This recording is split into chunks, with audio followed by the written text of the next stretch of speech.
ملک شام دنیا کے ان چند ممالک میں سے ایک ہے جن کا ذکر قبل از مسیح کی تاریخ میں بھی ملتا ہے۔ اللہ کے نبی حضرت یحییٰ علیہ السلام کا سر مبارک شام کے دارالحکومت دمشق کے مرکز میں مسجد اموی میں دفن ہے۔ مسجد اموی کی عمارت کی تاریخ بھی 1000 سال قبل از مسیح سے موجود ہے۔ یہاں پہلے حداد دیوتا اور وینس دیوی کے لیے پرستش گاہ بنائی گئی تھی۔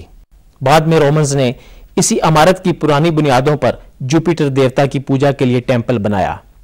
اس کے بعد یہ عمارت مختلف ادوار میں مختلف مذاہب کے ماننے والوں کے لیے عبادت گاہ کے طور پر استعمال کی جاتی رہی۔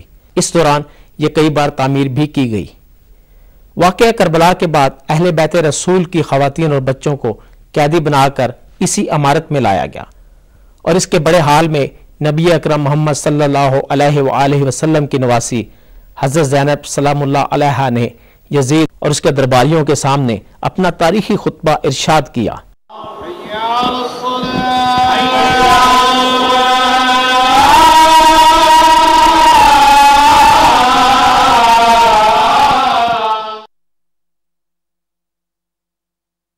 اسی عمارت کے احاطے میں مشہور مسلمان سلطان صلاح الدین ایوبی کا مقبرہ بھی ہے۔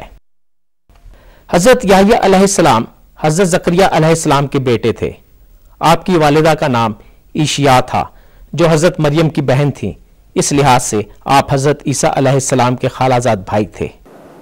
حضرت یحییٰ علیہ السلام صاحب صحیفہ نبی تھے اور ان چند انبیاء میں سے ایک نبی ہیں جن کا ذکر قرآن پاک میں موجود ہے۔ آپ کا ذکر آپ کے والد حضرت زکریا علیہ السلام کے ساتھ آیا ہے، جو کہ سورہ آل عمران، سورہ مریم، سورہ انعام اور سورہ الانبیاء میں موجود ہے۔ بیان کیا جاتا ہے کہ حضرت زکریا بہت بوڑھے ہو چکے تھے اور ان کے کوئی اولاد نہ تھی۔ آپ نے اللہ تعالیٰ سے بیٹے کے لیے دعا کی تو نے دعا مانگی کہ پروردگار مجھے ایک ایسا وارث عطا فرما جو میرے علم کا بھی وارث ہو اور آل یعقوب کے علم کا بھی وارث ہو۔ چنانچہ اللہ تعالیٰ نے حضرت زکریا علیہ السلام کی یہ دعا قبول فرمائی اور انہیں خوشخبری دی کہ ہم تجھے ایک فرزند عطا کریں گے جس کا نام یحییٰ ہے، اور ایسا نام اس سے پہلے کسی کا نہیں تھا۔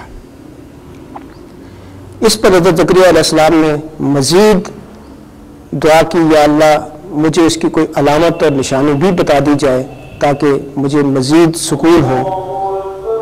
تو اللہ تعالیٰ نے فرمایا کہ اس کی نشانی یہ ہے کہ 3 دن تک آپ لوگوں سے بات نہیں کر سکیں گے۔ اللہ تعالیٰ نے آپ کی یہ دعا قبول کرتے ہوئے سورہ آل عمران میں بشارت دی کہ پس زکریا جس وقت حجرے میں نماز ادا کر رہا تھا، فرشتے نے اس کو پکارا، اے زکریا، اللہ تعالیٰ تم کو یحییٰ کی بشارت دیتا ہے جو اللہ کے کلمہ عیسیٰ کی شہادت دے گا، اور وہ اللہ کی اور اس کے بندوں کی نظروں میں برگزیدہ اور گناہوں سے بلوث ہوگا، نیکوکاروں سے نبی ہوگا۔ آپ کو عیسائی مذہب میں یوحنا کہا جاتا ہے۔ یوحنا عبرانی زبان کا لفظ ہے جس کا مطلب یحییٰ ہے۔ آپ کی پیدائش کا ذکر لوکا کی انجیل میں بھی موجود ہے۔ حضرت یوحنا کی پیدائش بہت خدا کی قدرت سے ہوئی، معجزانہ طریقے سے ہوئی، کیونکہ ان کے ماں باپ بہت بوڑھے ہو چکے تھے، ان کے اولاد نہیں تھی۔ الشبات ان کی ماں اس حالت میں نہیں تھی فزیکلی کہ وہ اولاد پیدا کر سکے، مگر خدا نیستی سے ہستی میں لا سکتا ہے، وہ قدرت رکھتا ہے۔ اور جب خدا کا فرشتہ حضرت زکریا جو کہ یوحنا کے والد پر ظاہر ہوا، وہ ہیکل میں عبادت خانہ میں اس وقت اپنے فرض کو ادا کر رہے تھے، اور وہاں خدا کا فرشتہ ان پر ظاہر ہوا اور کہا کہ تیری بیوی حاملہ ہوگی اور خدا تجھے بیٹا دے گا اور تو اس کا نام یوحنا رکھنا۔ جس وقت آپ کو نبی بنایا گیا آپ کی عمر 30 برس سے کم تھی۔ نبوت کے بعد آپ نے بنی اسرائیل کو بیت المقدس کی مسجد میں جمع کیا اور مسجد بھرنے کے بعد فرمایا، اللہ تعالیٰ نے مجھے 5 باتوں کا حکم دیا ہے، یعنی توحید، نماز، روزہ، زکوٰۃ، اور 5واں حکم اللہ تعالیٰ کی عبادت ہے جو دن رات کرنی چاہیے۔ آپ کی شہادت کے بارے میں مختلف کتب میں مختلف آراء پائی جاتی ہیں۔ ایک تو یہ کہ آپ کو یہودیوں نے شہید کر دیا تھا، دوسرے یہ کہ وہاں کا بادشاہ